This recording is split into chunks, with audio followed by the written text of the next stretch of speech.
Сега ќе ја пронајдеме и лоцираме нашата Ивана, која ја имаме во живо на линк и ќе ни проговори нешто повеќе за вакцинациите и редовниот календар на вакцини кај најмалите наши дечиња. Добро утро, Ивана, и убава среќна среда ти посакувам. Добро утро, Сузе, до тебе, среќна среда и за сите вас, за сите колеги, како и за сите гледачи на Добро утро секое утро. Ова студено утро на минус 5 степени Целзиусови ве поздравуваме од поликлиниката Букурешт, односно од предвакционалниот пункт, каде што токму голем број на деца, односно сите дечиња би требало да доаѓаат овде и да се вакцинираат според редовниот календар на вакцинација.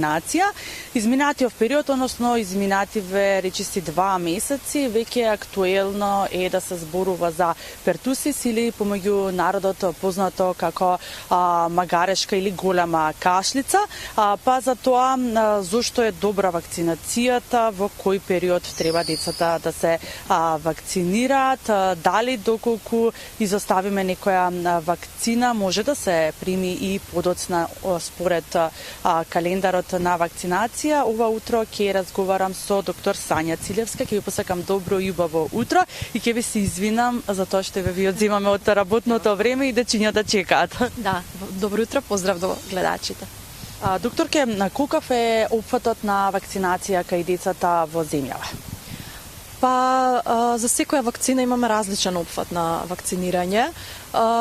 Постојат одредени вакцини како вакцината за морбили, рубеола и заошки, за која што имаме најнизок опфат, кој што исто така се разликува во зависност од подрачјата, од градовите.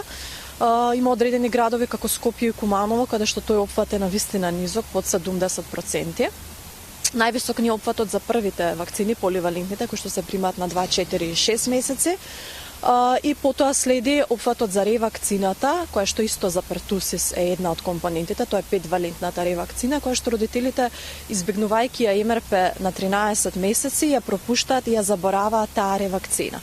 Така да еве еден апел во моментот, значи родителите убаво да си ја проверат здравствената легитимација на своето детенце, да видат дали фали некоја вакцина, посебно еве пертусисот е актуелен, гледаме дека веќе се зголемува бројот на случаи, тоа е докажан број на случаи, сигурни сме дека недокажани има уште толку или повеќе, така да значи да се проверат таа вакцина како 5-валентна може да се стави до 5 годишна возраст.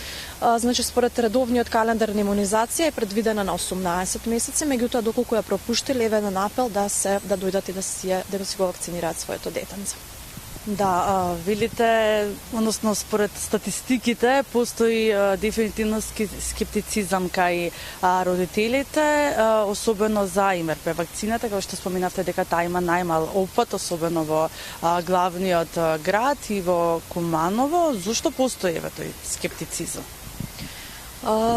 Пред се подемот на социјалните мрежи, споделувањето на искуство, тајмингот кога се прима таа вакцина се прима некаде после една годинка, значи на 13 месеци, и тоа е обично тајмингот кога почнуваме прв пат да ги забележуваме оние знаци на невроразвојни нарушувања, кои што за жал и тие во денешно време се почести, значи инциденцата расте рапидно и за невроразвојните нарушувања.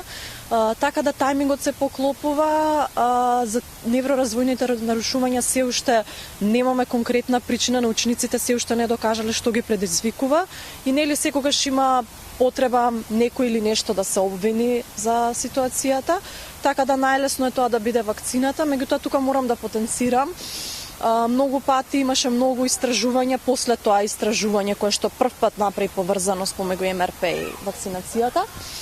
Морам да напоменам тука дека потоа многу истражувања се направи и метацентрични студии, големи студии во повеќе центри и ниедно од нив не докажа линк и поврзаност помеѓу МРП вакцината и невроразвојните нарушувања, туку се виде со тие истражувања дека инциденцата кај невакцинирани и вакцинирани деца, значи има две групи, вакцинирани и невакцинирани деца, е подеднаква за невроразвојни нарушувања.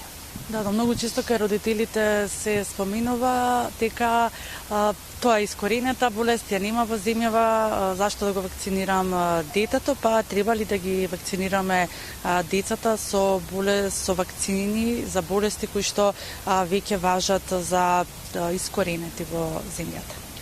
Од сите болести кои што се вакцинира, искоренети се само на глобално ниво полио, значи детската парализа. Кај нас долги години немало случај на дифтерија, меѓутоа другите болести се сите активни, ги гледаме, еве гледаме после толку време и магарешката, односно црната кашлица, како попозната во народот како црна кашлица, ги гледаме морбилите, ги видовме, имавме епидемија 2019, еве сега моментално има епидемија со морбили во Романија, значи тоа не е така далеко од нас. Периодов доста гастарбајтери одеа се враќаа, значи многу лесно во овој период ако постои епидемија во регионот, многу лесно може да дојде и тука. Посебно со овој актуелен опфат што го имаме на имунизирани деца. Да, споменавте дека родителите обично избегнувајќи ја ИМРП вакцината, ја избегнуваат и последната доза од петовалентната вакцина за пертусис, па дали доколку се пропушти вакцината според редовниот календар на имунизација, може да се прими и до кога може да се прими во наредниот период? Така, како петвалентна ревакцина може да се прими заклучно до 5 години, значи додека детето не наполни 5 години. Меѓутоа имаме опција и понатаму, значи еве ако се уште не е почнато во училиште, тогаш даваме како 4 валентна, значи тоа е вакцина за дифтерија, тетанус, пертусис и детска парализа без хемофилус компонентата, пошто баш за таа компонента сме ограничени до 5 годишна возраст. Значи ја даваме како 4 валентна вакцина, така да дури детенцето да наполнило 5 години може слободно да дојдат да се обратат тука, се уште не почнало во училиште, затоа што ова е пункт за предшколски деца, може да дојдат и да си ја прими вакцината. Благодарам уште еднаш, докторка, на одвоеното време. Се надевам дека еве со овие корисни совети од стручни лица, од доктори, родителите ќе им се разјаснат малку повеќе работите и помалку ќе читаат по интернет и по социјалните мрежи за вакцинацијата. Така, да, значи тоа ни е апел од секогаш, вакцинацијата недвојбено има резултати, ги гледаме, односно не можеме вака да ги видиме, ќе видиме кога ќе престанеме со вакцинирање, како што и тоа го гледаме периодов, така да апел до родителите да не чекаат епидемии, да не чекаат вака кризни состојби, туку на време да си го донесат своето дете, на вакцината и треба време од 2 до 3 недели да профункционира, така да апел до родителите да си ги носат децата на време на вакцинирање. Така, еве убаво си кажа докторката дека интернетот колку што е добар понекогаш, толку понекогаш знае да не збуни, нели, па затоа еве секој си го знае, нели, најдоброто за своите деца, но сепак според она што го докажало и покажало вакцинациите дека се ефикасни и дека не треба да постои скептицизам помеѓу родителите. Благодарам многу. Одличен разговор со доктор Сања Цилевска-Младеновска и подсетување за сите млади родители, за сите оние кои сте скептици од било какви причини. Мислам дека немаме потреба зошто да не и веруваме на медицината и дека треба секое бебенце од раѓањето веќе да го прати оној редовен календар, бидејќи благодарение на овие вакцинации и овој вакцинален календар ние на нашава планета сме 8 милиарди луѓе.